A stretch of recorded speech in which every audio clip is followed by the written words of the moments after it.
салом дӯстон, Савиньо меравад, Родриго меояд, Донарумма бошад ба Премер-лига меравад, мубориза барои маргехӣ оғоз ёфт, Криштиану Роналду расман берун аз бозор шуд ва дар футболи Шветсия як воқеъ аҷиб рӯй дода истодааст. Ин барномаи хабарист ва ман Муҳаммад Гаиров. ПСЖ ва Тоттенхем робитаҳои зиёде доранд. Дар 10 соли охир бозингарон ва мураббиён чанд маротиба аз як клуб ба клуби дигар гузаштанд, аммо дар майдон дар доираи бозиҳои расмӣ парижиё ва лондониҳо то ҳол якдигарро рӯбарӯ надиданд. Ҳамин вохӯрӣ аввалин имкон медиҳад ки ғолиб ҷоми обрӯманди аврупоиро боло барад. Оё Томас Франк метавонад дебюташро ҳамчун сармураббии мурғон бо пирӯзӣ оғоз кунад ё парижиё боз мавқеи худро ҳамчун қавитарин дастаи Аврупо тасдиқ мекунанд? Прогнози ман дар ин бозӣ ғалабаи ПСЖ бо -4 1.5 бо коэффициенти 2.13. Шумо бошад интихоби худро дар 1x гузоред, зеро ин ширкат чандин сари сол мешавад ки кору фаъолият дорад ва беҳтарин шароитҳоро фароҳам меорад. Танҳо дар мо ва танҳо барои шумо мо промо тайёр кардем бо номи AMG 0777 ки нафароне ки то ҳол регистратсия накардаанд метавонанд дар аввалин пардохти худ то ҳаҷми 8000 сомонӣ бонус ба даст оранд. Ссилкаи зарурӣ дар комментарияи ин видео. Имкониятро аз даст надиҳед.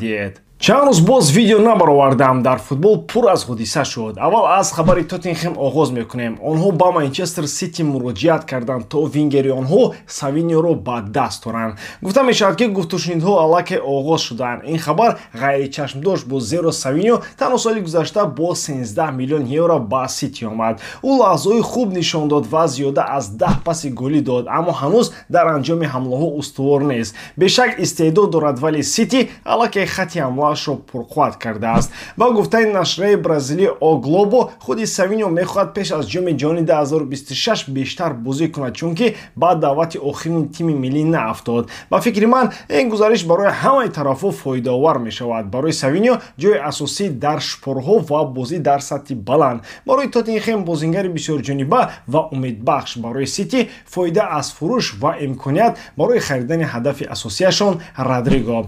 Фабричио Романо мегӯяд ки Сити мехоҳад Родригоро аз Реал ки аз вазъаш дар клуб розӣ нест бо нархи тақрибан 100 миллион евро бигирад. Агар ин гузариш амалӣ шавад, ин воқеан ҳайратовар мешавад, аммо маҳз чунин бозингар ба Сити лозим аст бо натиҷабахшии баланд. Баъд аз рафтани Марез ва Стерлинг онҳо бозингари бо чунин сифат надоранд. Родриго метавонад дар клуб ситораи асосӣ шавад. Сити барои ин мувофиқ аст, аммо мумкин аст Ливерпул низ ба мубориза дарояд агар созиш бо Исак иҷро нашавад. Дар ҳамин вақт Донарумма бо ПСЖ хайрухуш кард. То онҷоми шартномааш 1 сол мондааст. Тамдид намекунад ва клуб аллакай дарвозабони беҳтарини Лига 1 Лукас Шевальеро аз Лил бо 40 миллион евро харид.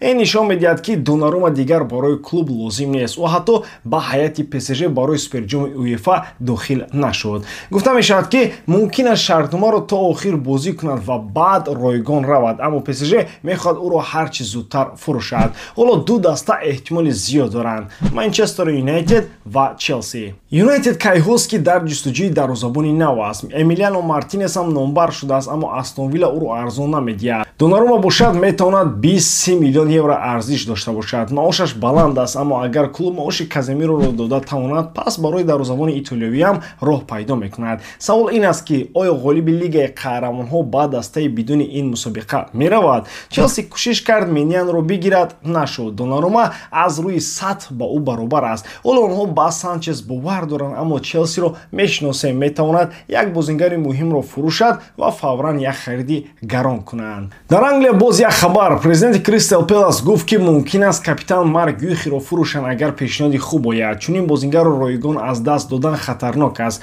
Ливерпул кайҳост ки таваҷҷӯҳ дорад, аммо ҷои асосӣ дар аввал кафолат додан намешавад. Аммо Челси ки Колвилро аз сабаби осеби вазнин аз даст дод, ҳоло ҳимоятгари чаппой меҷӯяд. Гюхи масъули академияи Челси аст ва бозгашташ мумкин аст. акнун хулосаи дигари трансферҳои калон. Ҷек Грилиш ба Эвертон ба иҷора бо имкони харид бо нархи 50 миллион евро мегузарад. Савиньо, Грилиш ва Ҷеймс Макати Ситиро тарк мекунанд. Макати ба Ноттингем Форест бо 20 миллион ҷамъ меравад. ПСЖ Илия Забарниро бо 67 миллион евро харид. Ньюкасл Малик Тиавро аз Милан гирифт. Ҷовано Распадори ба Атлетико бо нархи 26 миллион гузашт. Кингсли Коман ба Ал Наср бо нархи 3 миллион евро гузашт. Криштиану Роналду расман бо Ҷорҷино Родригес гуфти гапҳо хосгорӣ кард. Онҳо аз соли 2016 якҷо ҳастанд ва ду фарзанд доранд. Ҷорҷино дар шабакаҳои иҷтимоӣ акси ангушташро гузошт ва навишт: албатта бале, ҳам дар ин зиндагӣ ва ҳам дар ҳамаи зиндагиҳо.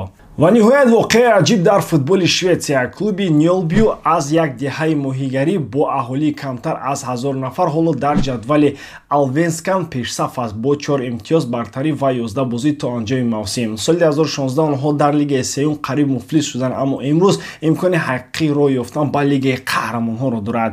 Варзишгоҳашон чанд маротиба калонтар аз аҳолии шаҳр аст, вале ба ҳисоби миёна 4700 тамошобинро ҷамъ мекунад. ёвари мураббӣ Карл Мариус аксун ки ҳеҷ гоҳ дар сатҳи касбӣ кор накарда буд, аммо доктори илмҳои дарки визуалӣ дар футболи сатҳи баланд аст.